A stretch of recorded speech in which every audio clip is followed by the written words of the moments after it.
şöyle tutmak zorundayım mikrofonu çünkü ortalık çok kalabalık. Arka taraftan da gördüğünüz üzerine Osaka'ya geldik. Osaka'dan herkese merhaba.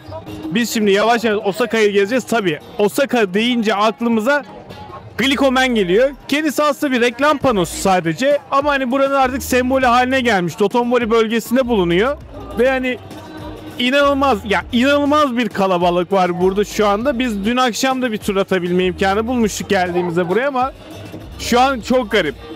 Neyse videonun devamına geçerken siz bir abone olun çünkü bizim buradan kaçmamız gerekiyor. O yüzden abone olup bir yorum yazarsanız seviniriz. Siz de videonun devamlı olarak ışınlıyoruz şimdi.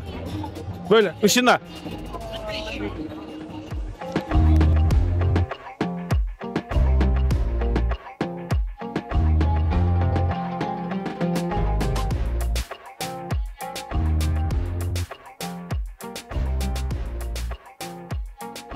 Şimdi Japonya'da böyle bir damga koleksiyonu gibi bir sistem var. Metro istasyonlarında, genelde metro istasyonlarında şöyle makine damgalar oluyor. Ya böyle normal damga şekli ya böyle makine şeklinde. Buraya geliyorsunuz. Koyduktan sonra koyamadım. Hop. Damganızı basıyorsunuz. Bunlardan hatta böyle toplamayla ilgili anılar şey de var. Bir uygulama da var. Nerede hangi damganın olduğu ile ilgili. Onu da uygulamanın da adını yazarım. Hani geldiği zaman böyle çok tatlı böyle. Anı olarak bence güzel olacak şeylerden bir tanesi. Bence iyi bir tane defter getirin bunları saklamak için.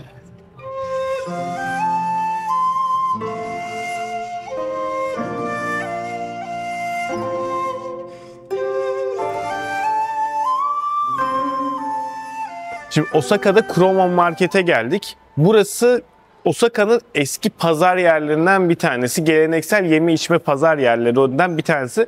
Eskiden Osakalılar buraya yeme içme ve alışveriş yapmak için aslında geldiği yerlerden bir tanesi. Ama tabii son zamanlarda merkeze bu kadar yakın olunca iyice biraz daha turistik bir yer haline gelmeye başlamış. Bu Osakalıların yorumu. Ama gelindiği zaman burada bir dolaşılması gerekiyor çünkü çok güzel. Az önce Güldeniz bir tane et yedi. Ben şey diyor, Kobe etiyle aynı yani Kobe'deki etle aynı lezzetli diyor. Ya gelebilirsiniz burası. Biz biliyorsunuz biz pazar yeri gezmeyi seviyoruz. O yüzden pazar gördük mü dayanamıyoruz. İçeri dalıyoruz. Gelin buraya gelin. Güzel. Var mı yorumun? Bu tarz yerler Japonya'da var bu arada. Başka yerler de var ama buranın özelliği en eski yerlerden bir tanesi olması.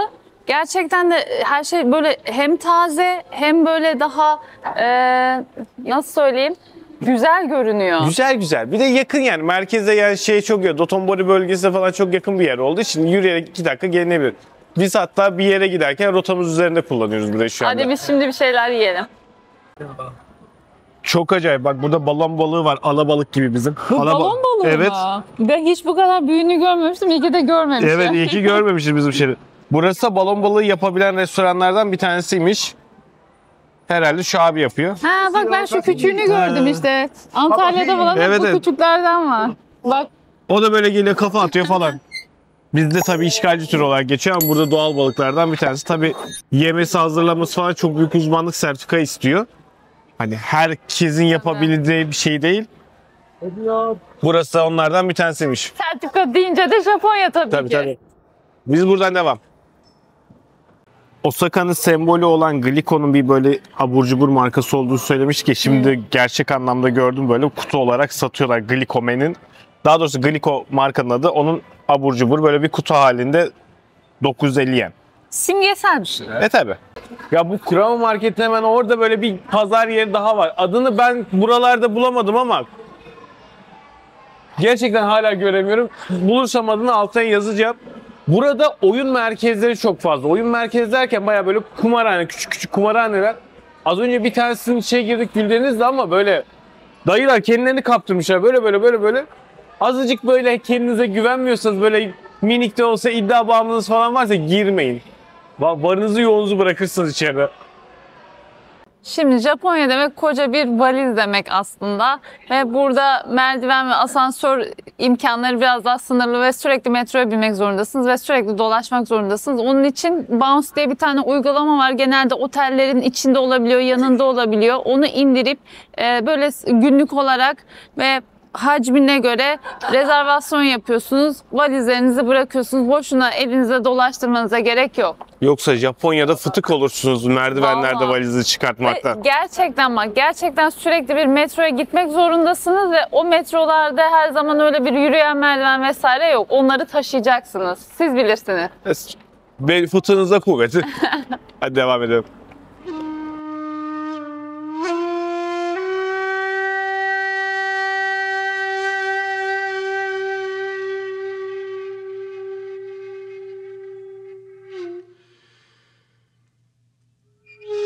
Evet, Osaka tarihinin somut olmayan ilk kültürel mirası olan Namba Yasaka Jinji, yani Namba Yasaka, Namba bölgesindeki Yasaka Tapınağı. Bak nasıl güzel özetledim, ismini verdim. Tapınağına geldik. Önce burasının ne olduğunu bir söyleyeyim. Biraz gördüğümüz hani şeylerden biraz daha farklı. Burası Şintoizm tapınağı.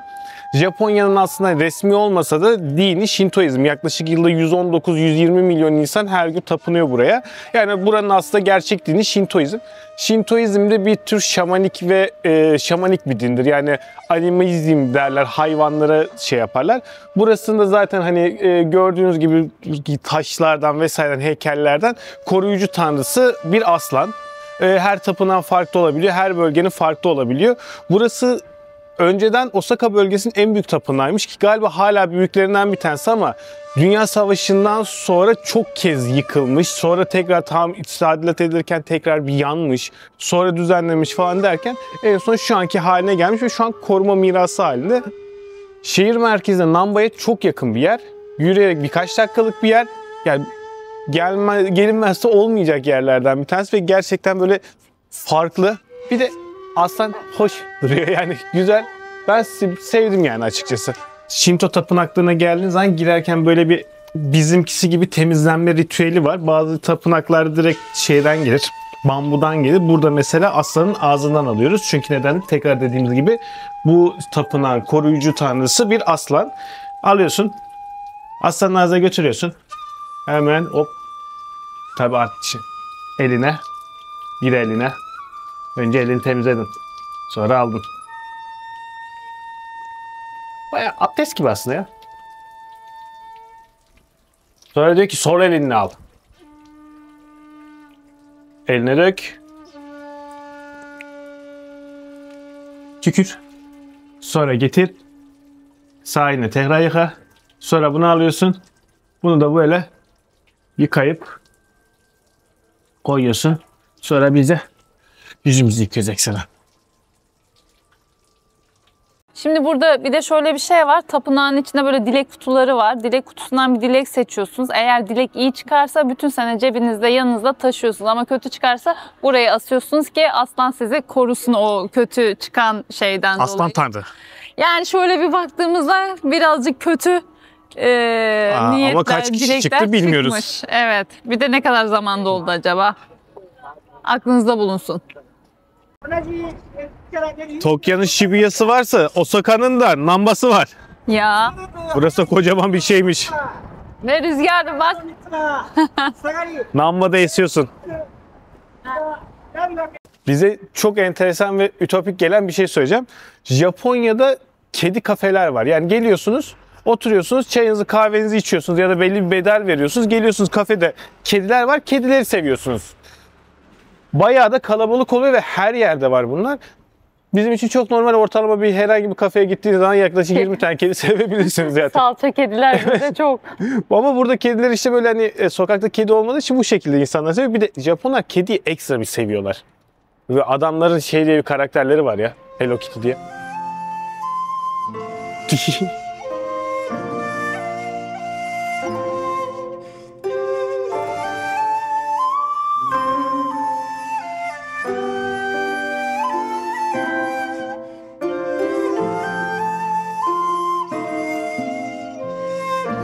Şimdi Shinsekai bölgesine geldik. Burası 1912'den kalma, yani Osaka'nın en eski yerlerinden biri olarak geçiyor. Yine burada da böyle bir pazar yeri var. Hem hediyelik eşyalar hem yeme içme, böyle çeşitli, renkli, canlı bir alan.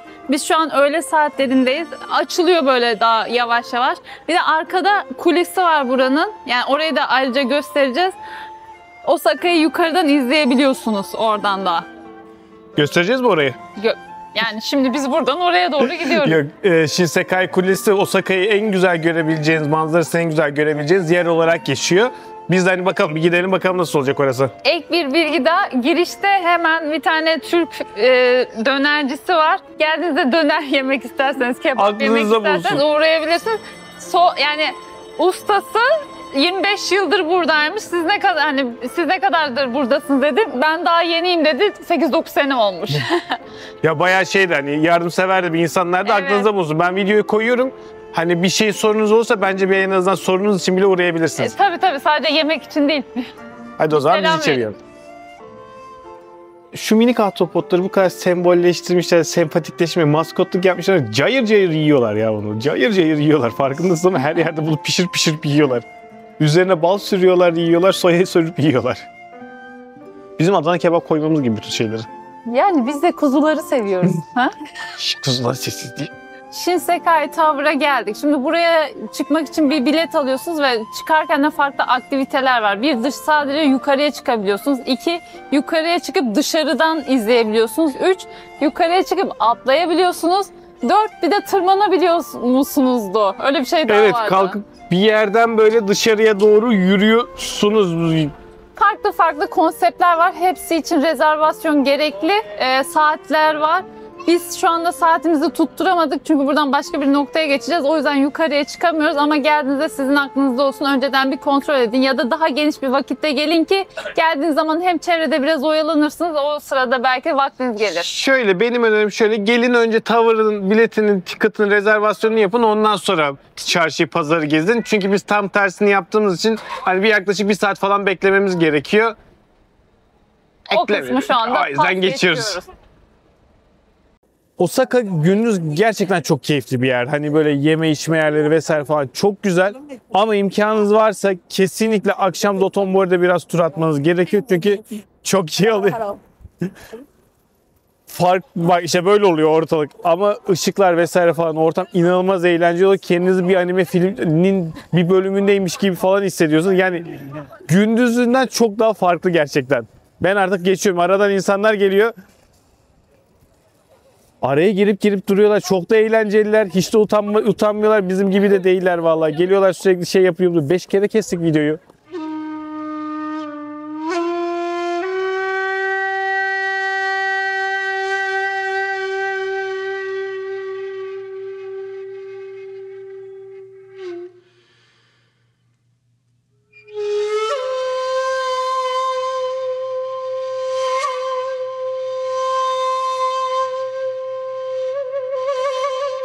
Osaka Kalesi'ne geldik. Ulaşımı çok kolay. Metro ile direkt ulaşabiliyorsunuz. Geldikten sonra böyle arabalar var ufak. Onlarla direkt kalenin yakınına kadar da gelebiliyorsunuz. 300 yen karşılığında. Çok gerek yok bence bu arada. Kaleye gelelim. Kale Japonya'nın birleşmesini amaçlayan Toyotomi tarafından 1583 yılında yapılmaya başlanmış. Tarih boyunca tabii ki savaşlar vesaire birkaç defa yıkılmış, hasar görmüş. Bu son haline 97 yılında işte, yani bir süre yapılmaya başlandıktan sonra 97 yılında müze haline gelerek işte ziyarete açılmış diyelim. Toplamda 8 kattan oluşuyor burası. 7. katta bir manzara terası var. Biz bu arada biliyorsun şeye çıkamamıştık. Kuleye çıkamamıştık ama buradan da şehir bayağı bir yukarıdan görebiliyorsunuz. Bence burası oradan daha iyi. Çünkü şehir manzarası, orası şehir manzarası veriyor. Burası böyle tarihi alan manzarası veriyor. Hem de o etraftaki ağaçlıkta bu kalenin etrafında böyle bir bahçe falan var. Orayı da görebiliyorsunuz. Güzel bir görsel var. Bu arada 3 katlı da müze var.